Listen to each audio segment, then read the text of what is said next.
Son su familia.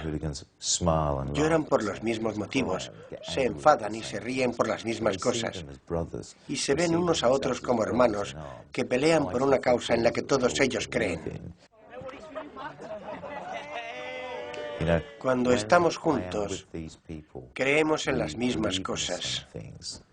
Nos gustan las mismas cosas. Odiamos las mismas cosas. Creo que es muy significativo observar cómo los aficionados radicales forman grupos que se asemejan a las tribus. Esto es algo que ha caracterizado al hombre desde la Edad de Piedra. Forman grupos reducidos de no más de 150 integrantes con una visión muy particular de la lealtad social. Establecen unos valores sociales y afectivos que determinan su estatus y les definen como personas en función de la tribu a la que pertenecen. Durante la primera mitad del siglo XX, la violencia en el fútbol se daba en casos muy aislados y apenas tenía relevancia. Pero en los años 60 aumentó de manera muy considerable. Las investigaciones del gobierno revelaron que los incidentes derivados de la violencia en el fútbol se habían duplicado en los primeros 5 años de esa década. Este repentino aumento en el comportamiento violento de los aficionados marcó una nueva tendencia. Las bandas y los grupos organizados de hooligans comenzaron a vincularse a los equipos de fútbol. Danny está recorriendo la poca distancia que hay desde el South East hasta el East End de Londres. Él es de esta parte de la ciudad y allí juega el equipo de sus amores, el equipo de toda su vida, los Hammers, el West Ham United. Tienen tradición de haber contado con grandes futbolistas, algo de lo que Danny se siente profundamente orgulloso. Me encanta este lugar. Estamos en los aledaños del estadio del West Ham. He visto muchos estadios en Inglaterra, pero para mí no hay ninguno como este. No sabría deciros por qué, pero supongo que os hacéis una idea. 3 jugadores del West Ham formaron parte de la selección inglesa que ganó el Mundial en 1966. Pero los hooligans del West Ham empezaron a destacar en la década de los 80. Su nombre quedó ligado a la violencia organizada en el fútbol. Aquí los vemos en plena acción. Eran un grupo radical interurbano, el ICF o Intercity Firm. Y uno de sus líderes era Cas Pennan. Danny es un gran conocedor de las tradiciones futbolísticas del West Ham, pero gracias a Cas va a descubrir el lado más oscuro de su admirado equipo. Esto fue en Upton Park. El Millwall nos visitó en 1978. Fue el día del juicio final. Sí.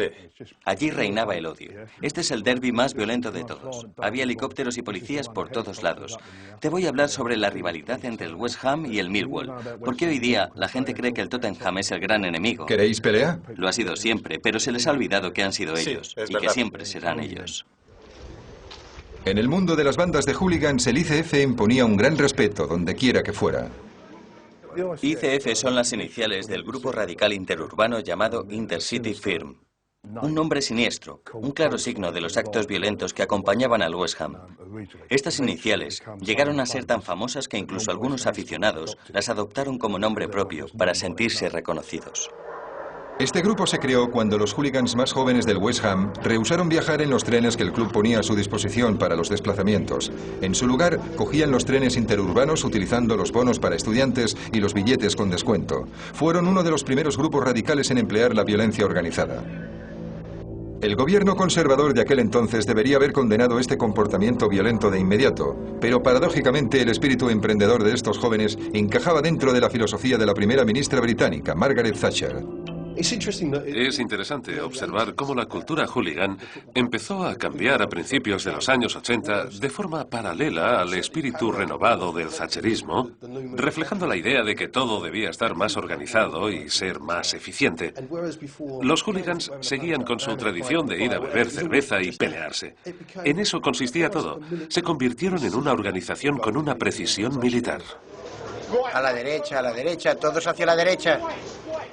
El hecho de que estos seguidores se hicieran llamar grupo radical en lugar de banda o de pantilla, que era la nomenclatura habitual de estos grupos de aficionados, ya dejaba entrever que lo habían creado con la idea de incorporar ese nuevo modelo de organización, de empresa, que triunfaba bajo el mandato de Margaret Thatcher, y llevarlo al ámbito futbolístico. El grupo radical, líder de la Liga de los Violentos. Eran unos violentos que viajaban en primera clase a Leeds para ver jugar a su equipo.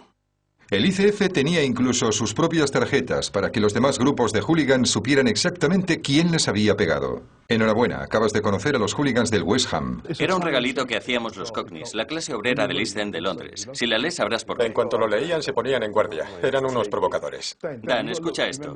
En las gradas nadie tenía ni idea de lo que era el ICF. Pero la temporada siguiente todo el mundo sabía quiénes éramos. Los aficionados nos preguntaban, ¿dónde está vuestro famoso ICF? Nos gritaban por los bares, ¿dónde está vuestro famoso ICF? Y los más atrevidos iban hacia ellos, les daban la tarjeta y les decían, aquí nos tienes, somos nosotros. Era nuestro estilo del Cockney.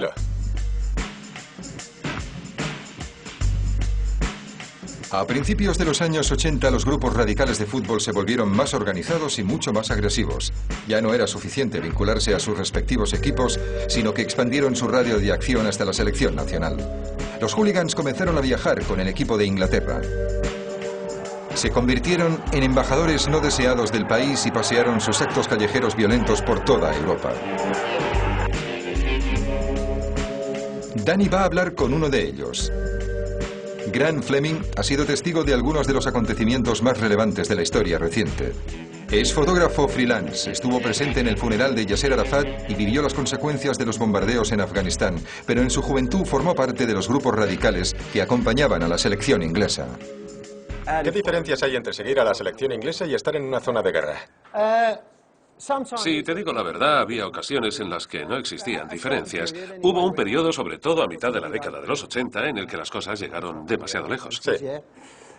Aquella experiencia me ha ayudado mucho y ahora, siempre que me siento perseguido en algún sitio, pienso que no hay nada peor que aquello.